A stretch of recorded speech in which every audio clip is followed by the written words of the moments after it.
Hi, Helmut Woman Whitaker here, and today we are sharing a video with you about how to unplug your masks in an instant.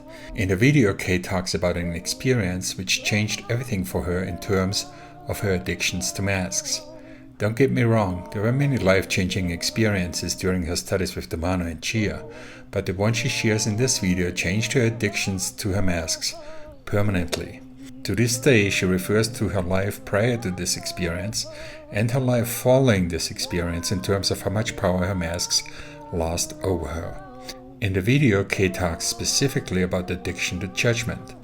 But when she shares the story with students, she always refers to the profound effect the experience had on other masks, particularly the set of anger masks she copied from her dad. Obviously, such powerful impacts of experiences don't just happen out of the blue. They only can have such an impact if we are truly ready for it. At the time of this event, Kay had already been studying with the Mano and Chia, and her work with them prepared her to be ready for this experience and made it possible for that experience to have the profound impact it had.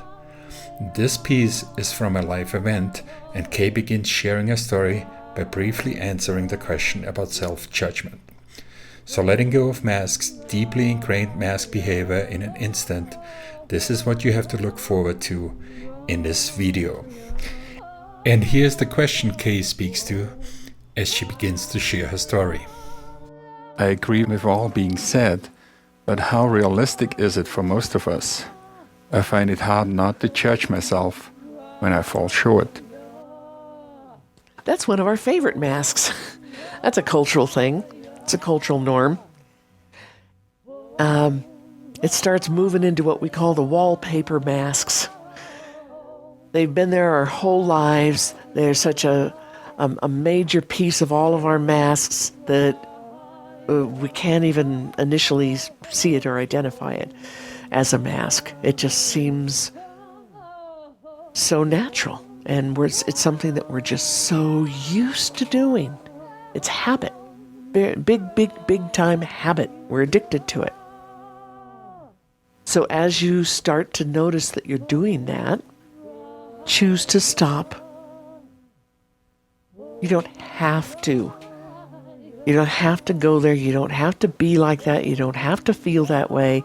You don't have to judge yourself. You don't have to condemn yourself. You do it out of habit. And once you really understand that, recognize it, you acknowledge it, and you acknowledge how addicted you are to all that habit, then it becomes very easy to give up. It becomes easy to see in the moment, and you can choose to just plain stop it right there. Boom, stop. When I was first studying this stuff, and I was driving my old Chevy through town. The kids were tiny. And I had a friend in the car who was this young man who had just returned from Vietnam. He'd been on the front line for about 4 or 5 years straight. I mean, just everybody he knew died, blown up right next to him.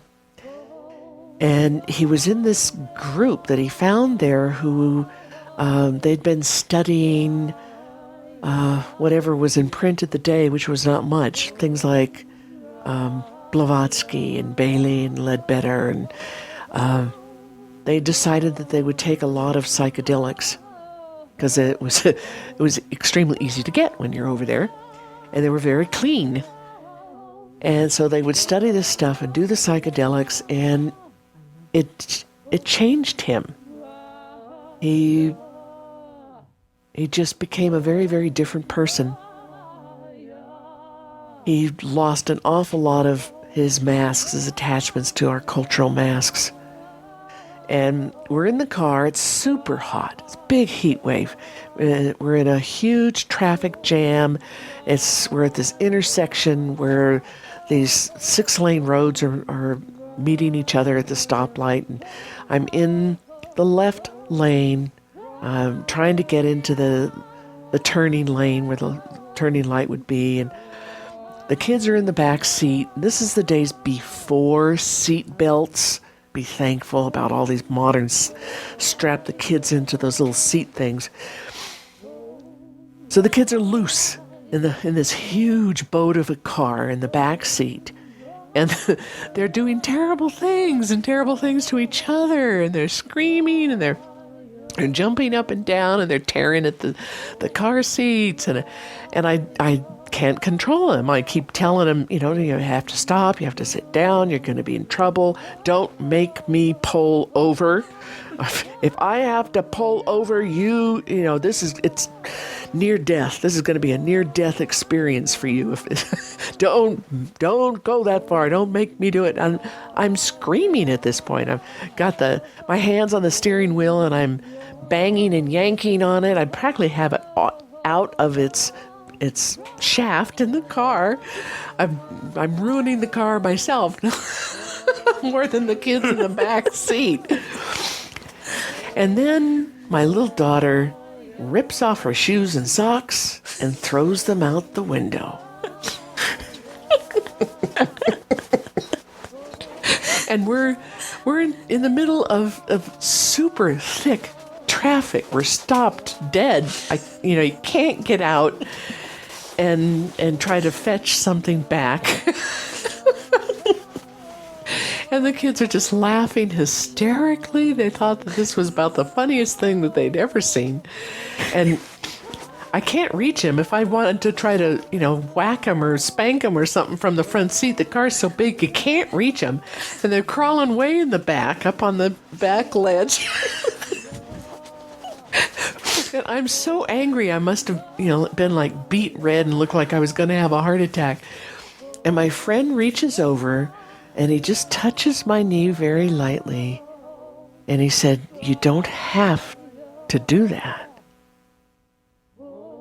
You don't have to be angry." And all of a sudden, it all kind of computed. It all lit up in my head. And I saw my own father's reactions. And all the years that as a kid and a young adult, I said, I would never be like that. I would, yeah, right. I would never be like that. I'd never do those things. I'd never say those things to my kids. And there I was doing it. I was just as horrific and and loud as he ever was. And I saw it, and it totally disarmed everything. It just unplugged the mask. The anger left instantly. I couldn't even muster up anger at that point. Even when I tried, it just was totally diffused. And that mask, a big piece of that mask, just was unplugged and died in that moment. And it's never been back. So we can, when we choose, we can notice and we can choose not to do whatever the mask thing is. We can choose to just not play that game anymore, not feel those emotions anymore, not believe in all the beliefs of the mask anymore. It's a choice. There's all these different beliefs that we have that are part of those masks and that keep fueling and fueling and fueling their reoccurrence. If you honestly look at them, you can easily choose not to believe in them. Most of them are so absurd when you step back and take an honest, clear look at what those beliefs are. Choice. Whitaker's always said choice. You have a choice. Every minute of the day, you have a choice.